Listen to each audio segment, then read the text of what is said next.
Hello and welcome to this video lecture. I am Himanshu Sinsinwar, lecturer Mechanical Engineering Department, Government Polytechnic College Chittorgarh. आज के इस video lecture के अंतर्गत हम लोग स्टडी करेंगे ME 202 यूनिट नंबर 12 के पार्ट 2 के बारे में, जिसके अंतर्गत की हम लोग डिस्कस करेंगे हाइड्रोलिक इंटेंसिफायर और हाइड्रोलिक कपलिंग के बारे में। तो देखिए, सबसे पहले हम लोग डिस्कस करते हैं हाइड्रोलिक इंटेंसिफायर के बारे में। जैसा कि इसके नाम से ही स्पष्ट है, हाइड्रोलिक इंटेंसिफायर का जो उपयोग किया जाता है वो किया जाता है पानी की प्रेशर की इंटेंसिटी यानी कि पानी की दाब की तीव्रता को बढ़ाने के अंतर्गत। तो देखिए, ये जो दाब की तीव्रता होती है ये किस प्रकार से बढ़ाई जाती है। तो जो अधिक मात्रा में हमारे पास पानी उपलब्ध है, जो कि एक सामान्य दाब, यहाँ यूँ कहें कि निम्न दाब पर उपलब्ध है लेकिन अधिक मात्रा में है वो उसकी अवेलेबिलिटी है, तो उस अधिक मात्रा में उपलब्ध लेकिन कम दाब पर उपलब्ध पानी का उपयोग करते हुए हम लोग जो है पानी की इंटेंसिटी को बढ़ाते हैं, और इसी डिवाइस को हम लोग कहते हैं हाइड्रोलिक इंटेंसिफायर। तो देखिए, इस प्रकार की डिवाइस की ज़रूरत कहाँ होती है। इस प्रकार की डिवाइस की ज़रूरत होती है इस प्रकार की हाइड्रोलिक मशीन्स के अंतर्गत, जहाँ पर कि जो पानी की रिक्वायरमेंट है काफ़ी हाई प्रेशर पे होती है, जैसे कि एक हाइड्रोलिक प्रेस। लेकिन क्योंकि मेन सप्लाई से डायरेक्टली हम जो पानी है वो हाई प्रेशर पे प्राप्त नहीं कर सकते हैं, तो हमें ज़रूरत होती है एक हाइड्रोलिक इंटेंसिफायर की, क्योंकि जो मेन सप्लाई है वहाँ से हम अधिक मात्रा में निम्न दाब पर पानी तो प्राप्त कर सकते हैं, लेकिन अधिक दाब पर यानी कि हाई प्रेशर पर पानी की प्राप्ति नहीं कर सकते हैं। तो इसलिए ही हम यूज़ करते हैं हाइड्रोलिक इंटेंसिफायर का, जो कि निम्न दाब पर उपलब्ध अधिक मात्रा में पानी का उपयोग करते हुए पानी की तीव्रता को बढ़ा देता है, और इस बढ़ी हुई तीव्रता यानी हाई इंटेंसिटी प्रेशर वाले वाटर का उपयोग हाइड्रोलिक प्रेस जैसी मशीनों में किया जाता है। तो देखिए, अब समझ लेते हैं इसके कंस्ट्रक्शन को। तो देखिए, ये बना होता है मिलकर एक, सबसे पहले होती है इसमें एक फिक्स्ड रैम होती है, जिससे कि वाटर को हाई इंटेंसिटी और प्रेशर पे यानी कि अधिक दाबी तीव्रता पर सप्लाई किया जाता है। इस फिक्स्ड रैम के ऊपर होता है एक हॉलो लेकिन इन्वर्टेड स्लाइडिंग सिलेंडर इसलिए क्योंकि ये रैम पे स्लाइड कर सकता है, जिसके अंतर्गत की पानी हाई प्रेशर पे उपलब्ध होता है।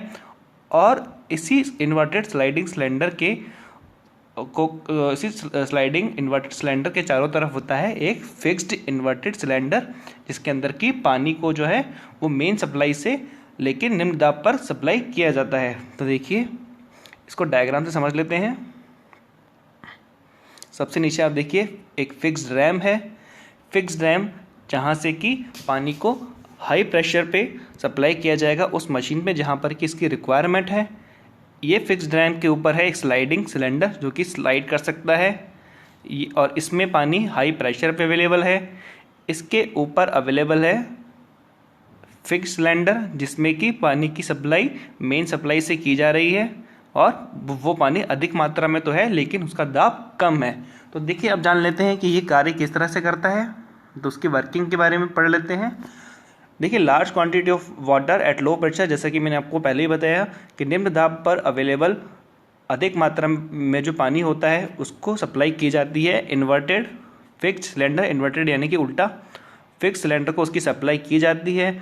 और इस अधिक मात्रा में जो पानी की उपलब्धता है उसके भार के कारण ये जो पानी होता है ये स्लाइडिंग सिलेंडर के ऊपर देखिए यहाँ पर इकट्ठा हो जाता है स्लाइडिंग सिलेंडर के ऊपर, और अब क्या करता है, इसको ये नीचे की तरफ पुश करने लगता है। अब इसके ऊपर एक प्रेशर लगाता है जिसके के कारण ये नीचे की तरफ मूवमेंट करने लगता है, और इस स्लाइडिंग सिलेंडर के नीचे की तरफ मूवमेंट के कारण जो इस स्लाइडिंग सिलेंडर के अंतर्गत पानी भरा होता है उसका की प्रेशर जो है वो बढ़ जाता है, और यही जो इंक्रीज्ड प्रेशर वाटर होता है इसको रैम की सहायता से हम उस मशीन में सप्लाई कर देते हैं जहाँ पर कि इसकी आवश्यकता है। देखिए, इसको डायग्राम से भी समझ लेते हैं एक बार। क्या किया हमने, जो लो प्रेशर वाटर सप्लाई है जहाँ पर सप्लाई से हमने पानी की अधिक मात्रा को लो प्रेशर पे सप्लाई किया फिक्स सिलेंडर के अंतर्गत। अभी जो पानी है अधिक मात्रा में इकट्ठा हो गया, ये कहाँ इकट्ठा हो गया, फिक्स सिलेंडर के अंतर्गत। तो इस पानी के भार के कारण क्या हुआ, स्लाइडिंग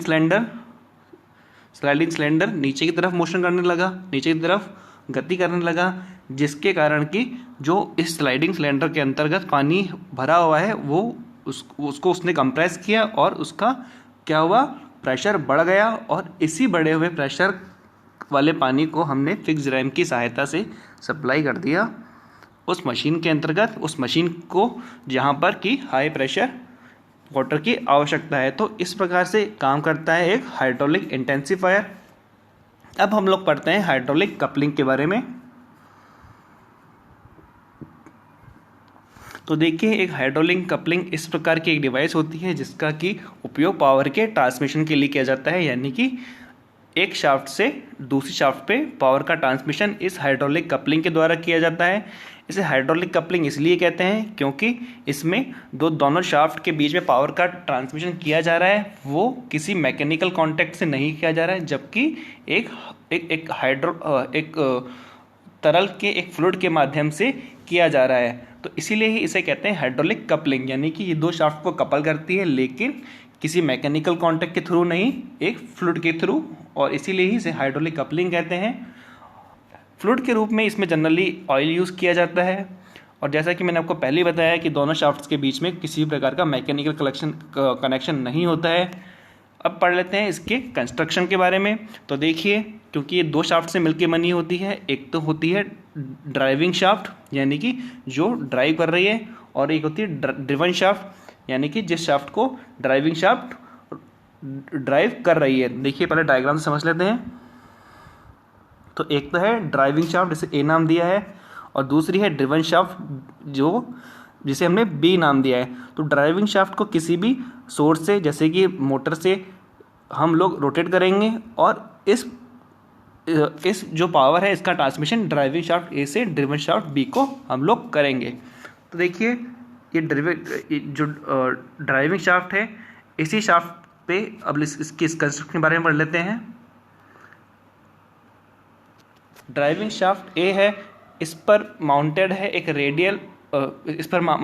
एक पंप इम्पेलर जो कि माउंटेड है ड्राइविंग शाफ्ट पे, और जो दूसरी शाफ्ट है ड्रिवन शाफ्ट जिसको कि पावर ट्रांसमिशन किया जाना है, उस पर माउंटेड है एक टरबाइन रनर। तो देखिए, ड्राइविंग शाफ्ट पे तो पंप लगा हुआ है, यानी कि पंप का इम्पेलर लगा हुआ है, जबकि ड्रिवन शाफ्ट पे टरबाइन का रनर लगा हुआ है। जो इम्पेलर और रनर हैं वो दोनों मिलकर क्या बनाते हैं, उनके दोनों का शेप है वो एकदम आइडेंटिकल है, और दोनों मिलकर एक केसिंग का निर्माण करते हैं जो कि पूरी तरह ऑयल से फिल्ड होती है। देखिए, केसिंग जो है ये डार्क शेड में दिखाई गई है, ये केसिंग है।